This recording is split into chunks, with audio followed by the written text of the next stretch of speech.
that you're going to learn today. You're just relearning. You know most of it in your spirit. But what is needed is the inspiration so that you will apply the things that you already know. And she is a divine queen of inspiration. I'd like to just formally bring her on. Queen Afua. Thank you.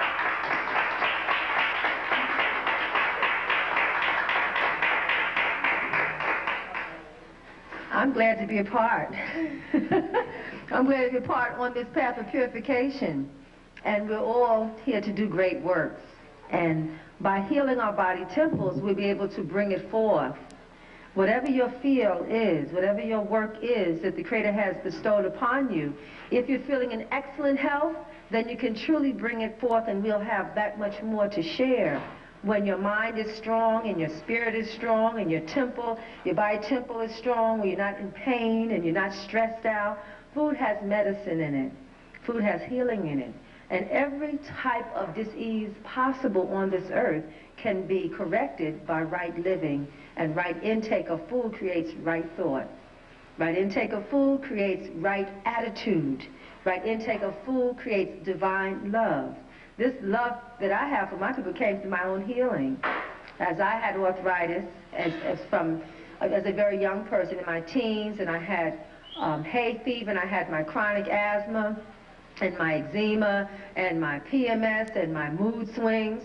As I started to commit myself to what we're sharing today with you, through cleansing, through purging, through herbs, through juices, through clearing out the old to bring forth the new, the forms of natural foods, fruits and vegetables and juices. The garden is in abundance on earth. The Creator has given us everything in which to heal ourselves. The hospital now, we have a whole new attitude about healing in hospitals. The ultimate hospital is inside your home. And the ultimate room where you manifest your great works for your family, whether someone in your family has arthritis, or high blood pressure, or cancer, or tumors, guess where the healing work is going to be performed? In the kitchen, but not the normal kitchen. In the kitchen healing laboratory. Can we say that together? Kitchen healing laboratory. That puts a whole nother vibration on that kitchen. That means that you're going to look at your home totally different. And as you begin to heal your divine temple, that laboratory becomes awaken itself. And in that awakening, then we all become empowered. It's not one. It's not one healer, one doctor, one herbalist. It's all of us together collectively doing our portion. So when we come forth, we can say, yes, my husband is healthy because the work is being done. My wife is healthy, clear, and vibrant because the work is being done. My children are in place and they're healthy. The elders in the family are taken care of. The babies yet to be born are going to be in top shape because we are really preserving what God has, the Creator, the Most High, Allah, has given us through the foods that we take into our divine temple. I'd like to share a passage with you from, actually I have 3 books that I've written, and 3 additional books beyond Heal Thyself. They're going through their publishing process. But I'm going to read from the Sacred Woman's Rites of Passage on this issue of the Kitchen Healing Laboratory.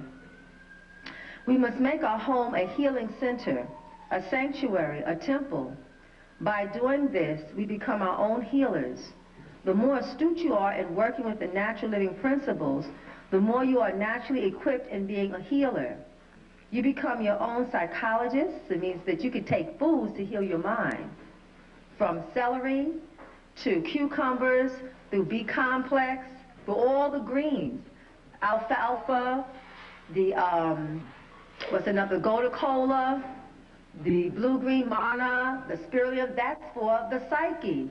You will heal your mind the more you nourish your cells, your brain with those foods. Your own spiritualist, the more live foods, which we're going to talk about live foods today, the more fruits, live fruits and vegetables that you bring in, the more your spirit will be always ever present. You'll always be thinking about the Creator. You won't be saying, well, I didn't pray this week, or I'm going to go to church, or I'm going to go to temple on this particular day, and that's when I'm going to do my prayers. Your prayers are unceasing. Everything is a prayer. By the time you wake up in the morning, you say, oh, give praises. because you feel so elated and so lifted because your cells have been fed with spiritual foods. You know, there are demonic foods and there are spiritual foods. And when you eat demonic foods, you can go look outside of this building and you can see what it does, the devastation. We don't know if you're coming or going. We wake up depressed, we go to sleep depressed. We're swollen, we have no energy. We wake up after 8 hours of sleep with no energy. We're fighting in the home. We're cursing at one another. Someone's cursing at us because the spirit is not lifted with spiritual foods. Foods from the Garden of Eden, fruits and vegetables, whole grains, nuts and seeds. That will give you the joy of the spirit, where there's no division. I feel one with all of my people from all the different religions. And we can all pray together. And so in that's what the Creator has given us, that divine unity of the spirit, if we be clean, if we're pure. And so we become our own herbalists. We begin to learn the kinds of herbs that are good for us. And I mentioned it all throughout the book on Heal Thyself, what herbs are good for if you have cancer. The red clover, the chaparral, the echinacea.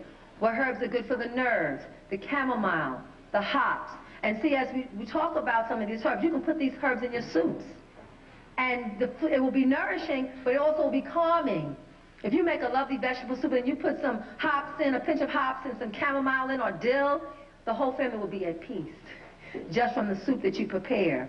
And you make it just like a tea. You become your own counselor for yourself and your family. So that means the family is now empowered.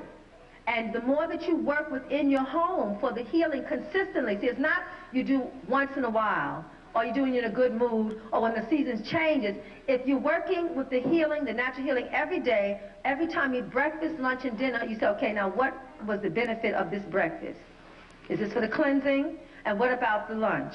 And then what about dinner? So as you start to manage those meals, then you start to manage the wellness and the stability and the power of your family. It's a lot of power. Strive to arrive at the divine level of the principle of heal thyself.